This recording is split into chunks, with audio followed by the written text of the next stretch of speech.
Ano kinahambal? Kaupod sa itong mga namatay kay Kristo nga ginbanhaw sang una, kita nga mga matarong nga mga buhi sa pag-abot ni Ginoong Jesus. Kibalaan mo ang mga malauton patay sa pag-abot ni Jesus Christ. Hindi sila makasarang sa pagtulog sa himaya ni Ginoong Jesus. Magkalamatay sila tanan. So ang nabilin ng mga buhi, kung buhi ka mo sa second coming ni Jesus Christ, dahil that means mga matarong kita. Amen? Amen.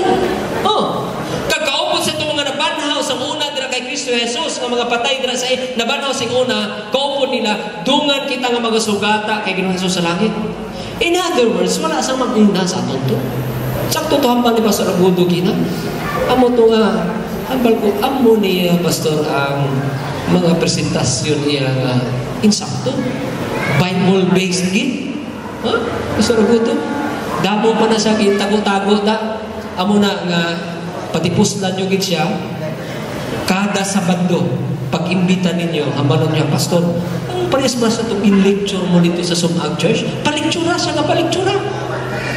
Kaya kung maubusan na siya sa ulihi, masigi naman na siya research, kundi gasigi andar ang iyang otok, di ba? Pero siyempre, kinahanglan tagaan naman time ang iyang asawa. Kaya listen mo na nga wala naman time ang aton si Pastor sa aton asawa. Di ba? So, wala sa mag-una. Namatay si Cory Aquino. President pala, Cory Aquino. Gipamangkot ang iyang mga kabataan, especially si Chris Aquino. Chris, ano ang masabi ninyo? Kasi namatay na ang inyong pinakamamahal na ina. Bala nyo kung ano sa bati, Chris? Kikabati ka mo sa nasa ABS-CBN? Kita mo. Niya masakit, pero okay lang kasi ngayon. Happy na rin kami kasi kasama na siya ni Lord. Si Dolphin, King of Filipino Comedy, namatay. Gipamangkot ang iyang kamagulangan niya bata nga si Eric Quezon. Eric, ano ang masasabi mo? Namatay na yung ama niyo na kinikilala na King of Filipino Comedy. Wala na nag-smile, wala na nagkakadlaw. Bisan King of Filipino Comedy ang iyang tatay, wala gin. Pero hambal niya, masakit. Praise man kay Chris, masakit. Parang hindi namin matanggap. Pero okay na lang kasi ngayon, nandun na siya sa langit kasama si Lord. Wala sa mag-una. Unfair man na iya nga mag-una sa ato. Dapat dungan. Hindi na yung patas kung may mag-una. Paano niya mahambal na patas? Kung mauna sila yan, maayon sila yan, kaya mapatawhay na lang sila dito. Kita nila antos pa. Diba? Kag kung mag-una sila dito, kagtuod na makita nila kita diri, hindi man sila kapatawhay dito. Kaya kakabalaka man na sila sa aton di. Sinuna namihan sila nga. Halimbawa, namatay ang bana. Tapos una sa dito sa langit. Tapos kayang iyang asawa, bata pa.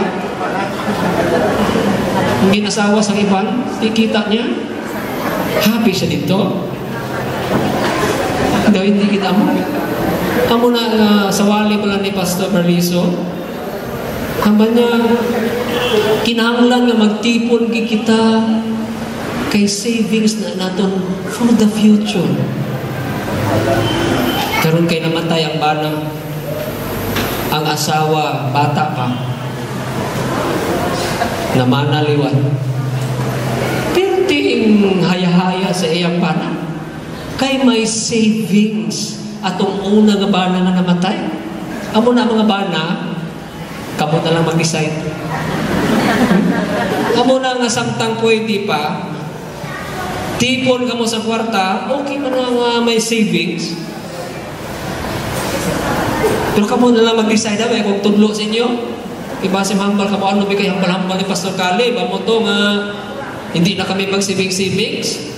Lagaw kami to sa Boracay, lagaw kami sa Bohol. Wow, nag-enjoy kami to sa Paraiso. Pero pagpauli naman din, nag-vegetarian na lang anay kami. Laswa na lang, magtinir. Why, kung hambal siya na, kamo na lang mag-decide ha? Kamo na nga, at least, kasi kung gusto ninyo nga matudluan ka mo sa mga maayo, nga mga prinsipyos, mga mo, Pastor Gumba, dumaan niya nato niya, Pastor. Pero lisod na yan nga, Pantusunin mo iyong pamilya karon kay ma-savings ka. Kada pangayo kung kwarta, wala kwarta, kay gina-savings nimo, tapos mamatay ka imo. Haya-haya sa mabulos nga bana mo kung asawa, di ba? Kay may savings na. Wala sa mag-una sa aton to, dungan. Dungan ta nga magasugata kay Ginoong Hesus dito sa kawaan sa mga langit, kag niyan mangindalayon nga kaupod ni Ginoong Hesus dito sa iyang ginharian. Dungan, wala sa mag-una. Ano ba ginahambal din mga kabyanan? So magadungan kita sa pagsagata sa Ginoo sa kawaan, kag niya mga kaupod kita sing dalayon sa Ginoo. Wala lagi isang chance pa nga magbulag kita. Busa maglinipayay kamo sa mga pulong. 1 Corinto 15, 52, 54, 57. Kay magatunog ang budyong. Budyong naman, magahod. Hindi sikrito, hindi tago. Kag ang mga patay banhamon nga di madinulunton, kag pamaynuhan kita kung magsuklob ining madinulunton sang pagkadi madinulunton, kag ining mamalatyon magsuklob sang pagkadi mamalatyon, niyan matuman ang pulong nga nasulat na ang kamatayon ginlamon sang pagdaog nga ang baynuhan kita. Halin sa madinulunton pakadto sa pagkadi madinulunton, halin sa mamalatyon pakadto sa di pagkadi mamalatyon, nga baynuhan kita mga kabyanan. Kay space travel ta. Kita nyo na ang mga astronauts, mga cosmonauts, pagkuha nila na sa aton airspace sa planet Earth, may ara na sila space suit. Di ba pinasahin ng inang ginasuksok? May oxygen na. Kaya kung kuha ka na sa aton outer space, wala ka sang space suit nga may oxygen, masabog kita.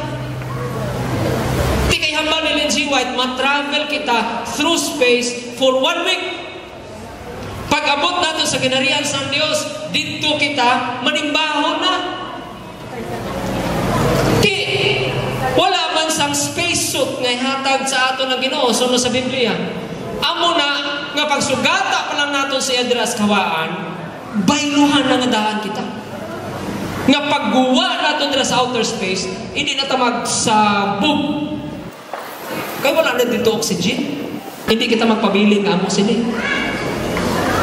Amo na nga, okay lang na nga kanseron kita, nga diabetison kita, nga heart attackon kita, masaara kita kay Ginoong Hesus.